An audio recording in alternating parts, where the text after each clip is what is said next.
La stratégie des centres commerciaux pour stimuler la consommation consiste toujours à créer la panique. Une vendeuse propose à Marge de tester sa peau. Sous le microscope, sa peau révèle d'innombrables cratères, et dans ces cratères, on aperçoit même des monstres. Mais après avoir appliqué leur produit, aucun monstre n'échappe à l'effet. Marge s'étonne de son efficacité, sans se douter que la démonstration n'était en réalité qu'un dessin animé préenregistré. Pendant ce temps, Bart repère un pistolet dans une boutique du centre commercial. Le vendeur intervient et l'arrête, expliquant que ce n'est pas un jouet mais un lecteur destiné à générer des cartons d'invitation pour les mariages. Il suffit de scanner un nom avec la machine pour obtenir automatiquement un faire-part et la liste des cadeaux désirés. Bart imagine aussitôt un moyen de se faire de l'argent. Nom du fiancé, Bart Simpson.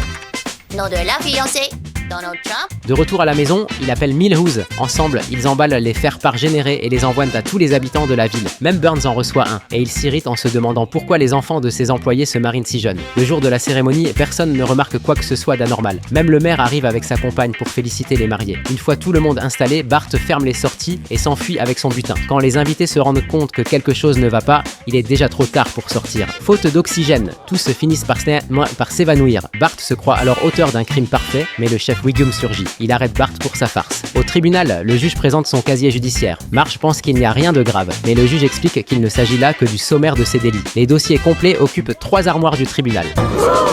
Bart est condamné à 6 mois de centre de détention pour mineurs. Il reconnaît son erreur et se dit prêt à dénoncer Homer en échange d'une réduction de peine. Mais Wiggum lui répond qu'il a déjà un agent infiltré chargé de surveiller Homer. Homer demande si c'est Lenny. Bon sang, ça veut dire non.